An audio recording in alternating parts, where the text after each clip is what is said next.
kapatid, naku, napaka-blessed po natin ngayong araw na ito. Excited ako. Isa ito sa mga tinitingala ko pagdating sa mga investments, pag-iipon, at lahat-lahat na in life. Papasukin na po natin ang tahanan or my bahay ng aking kuya, a wealth coach. Also, a motivational speaker, one of the best talaga. We have with us no other than Mr. Chink Positive himself, Mr. Chinky Tan. Let's go, let's go. Kuya! Yes! Hello!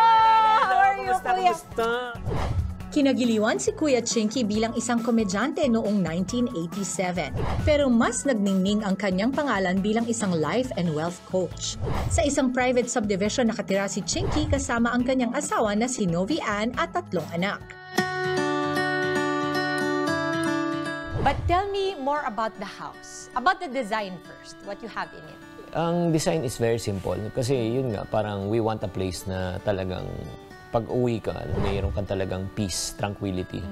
Actually kasi, dati wala ka painting yan. Ang may kasalanan niyan si Julius Babaw. Siya ay naka-influence sa amin noong 2018 na kami nag-umpisa.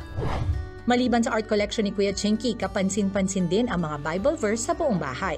Ang importante kasi, di ba, yung parang sinulat ng Bible that we should meditate on the Word of God day and night. And we should not depart from it and be careful in obeying it so that you'll be successful and blessed.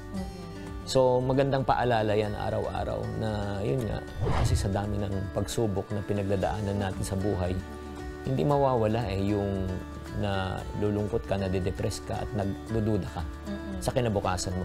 Ano pansin ko yung mga design mo, very whimsical. You're not afraid of color. No. Is it something that you like or your wife likes? Actually, happy wife, happy life. Alam mo naman yun, di ba?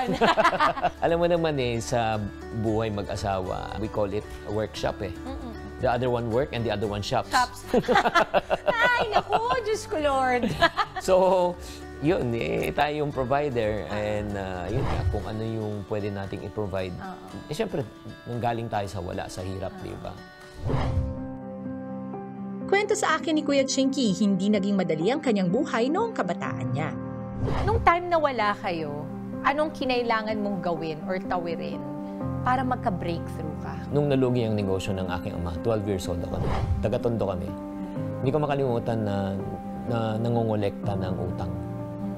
At sa harap ng bahay namin, sisigawan siya, papahiyain at mumurahin. Na talagang nagkaroon kami ng trauma nun. Na pinangako ko sa buhay ko na hindi mangyayari muli sa buhay namin yan na kakapusin kami. Yun nga, nagbenta akong toilet paper. At during that time, doon ko na-realize din, ito yung pinakamasakit. I'm sure na experience mo yan. Yung mga taong ini-expect mo na susuporta sa'yo, silang hindi sumusuporta. Yung mga taong hindi mo sukat akalain na susuporta, sila pang sumusuporta. Feel na feel ko ang positive vibe sa bahay ni Kuya Chinky. Masaya at makulay. Hanggang sa kanilang dining area, may nakadisplay na painting at sculpture. Ayun nga, itong dito sa dining table, dito nangyayari lahat. Nag-uusap kami at yun nga, nagkukwento sila kung ano nangyayari sa araw nila. Abangan ang iba pang art at toy collection ni Kuya Chinky. Pag nangangarap ka, nagkakaroon ka ng pag-asa eh.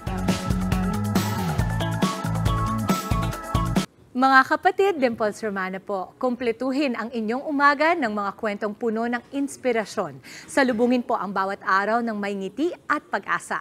Kaya't mag-subscribe na po at mag-follow na sa aming social media pages ng News 5.